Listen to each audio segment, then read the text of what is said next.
This is the National Medal of Honor Museum of Military History, and our mission is twofold. One is to honor these men who received the Medal of Honor, which is our highest award for valor in combat. And secondly is to teach current and future generations about these men, basically that freedom is not free. We are funded only from local contributions. We do not have any funding from local or federal government. So I'm the director of the museum. I take no salary. We have about 14 volunteers along with a board of trustees and an advisory board. And that is the total composition of the people involved in this museum. The museum was established in the late 80s here, and from the beginning was an all-volunteer organization as it is today. The first medals were awarded for action in the Chattanooga area to 6 of Andrews Raiders. Andrews Raiders were a group of men composed of 24 men, 2 civilians, and 22 soldiers from the Ohio unit during the Civil War. They conceived, Andrews conceived of a penetration all the way to Marietta, where the men would dress in civilian clothing and would actually steal the locomotive, the General, and drive it north toward Chattanooga, burning all the railroad bridges and cutting the Confederate supply line. This action took place in April 1862.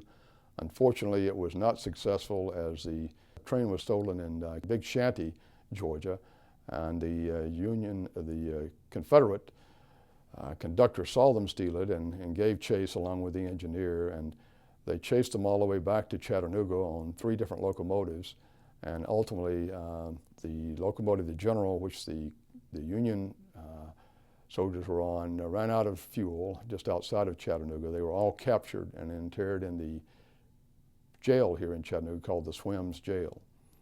Ultimately, 8 of the men were tried and sent to Atlanta and hung. After the war, they were returned to Chattanooga and interred in our National Cemetery. They include Andrews, Campbell, and 6 soldiers from the Ohio units, and 4 of those men are Medal of Honor recipients. So the activity that occurred in 1862 resulted in the first medals being awarded in March 25, 1863, to 6 of the Raiders who were involved in a prisoner of war exchange.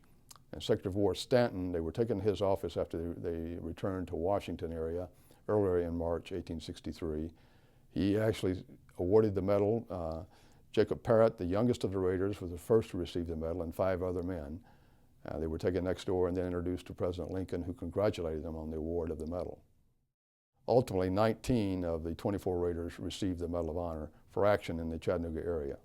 Chattanooga in 1863, there were 2 major battles here in the Western Theater, one at Chickamauga in September 1863, and then one in Chattanooga, which encompassed Lookout Mountain, Wauhatchie, Missionary Ridge. And in these battles in September, there were 9 awarded for action in Chickamauga. There was 1 medal awarded for Wauhatchie, which is just on the western side of Lookout Mountain, 4 on Lookout Mountain, 17 on Missionary Ridge, including General MacArthur's father, Arthur MacArthur, who was one of only 2 father-son recipients, and the one at the Battle of Marengo, which occurred immediately following Missionary Ridge. So in all, in Chattanooga, there were 32 men and 1 woman, Mary Walker, who received the Medal of Honor as a result of her action here as a surgeon assigned to the Union Army. She was recommended for the medal by General Sherman and General Thomas. So we have 32 men, 1 woman, 33 people who received the Medal of Honor for action in 1863. We combine that with the 19 of the Andrews Raiders, so we have 51 men and 1 woman who received the Medal of Honor as a result of actions here during the Civil War. From the Civil War forward, there have been 3,463 individual recipients.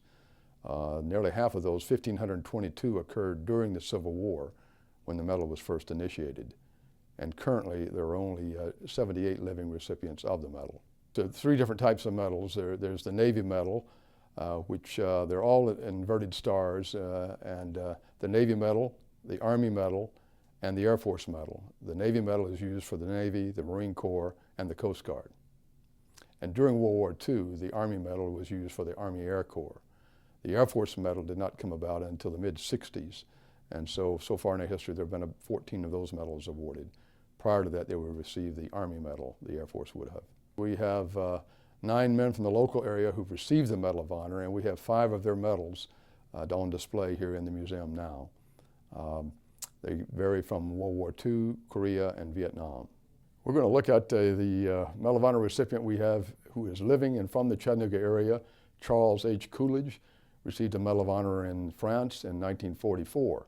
Mr. Coolidge led his men without any officers being present, was able to repulse the Germans repeatedly. They asked Mr. Coolidge to surrender. He refused.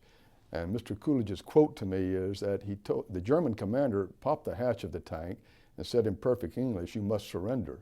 Mr. Coolidge said, "You'll have to come and get me, bub," and dropped back down in a foxhole, and the battle started again. Ultimately, they were able to leave the ridge line without loss of men due to Mr. Coolidge's leadership and his very brave actions above and beyond the call of duty. Mr. Coolidge is 92 years of age and is one of only 8 living recipients of the medal from World War II. He is a highly decorated World War II veteran who received not only the Medal of Honor, but also the Silver Star and Bronze Star for action in Europe in World War II. If we look at his uniform here, you will see the Medal of Honor in ribbon form is the blue ribbon with the 5 white stars located just below the Combat Infantryman badge, and below that to the left is the Silver Star, the red, white, and blue ribbon, and then the maroon ribbon with the blue stripe is the Bronze Star. So Mr. Coolidge, again, for action in combat, received 3 awards, the highest of those being the Medal of Honor. The Medal of Honor is to recognize the bravest of the brave for action above and beyond the call of duty. And you know, my favorite quote from, one of my favorite quotes from President Lincoln was, he said, "A nation that does not honor its heroes will not long endure." So that's what we're trying to do here, is to honor these men, to perpetuate their history and their memory, and to educate current and future generations basically that freedom is not free. The medal itself reflects the highest values of America has for action above and beyond the call of duty for valor in combat.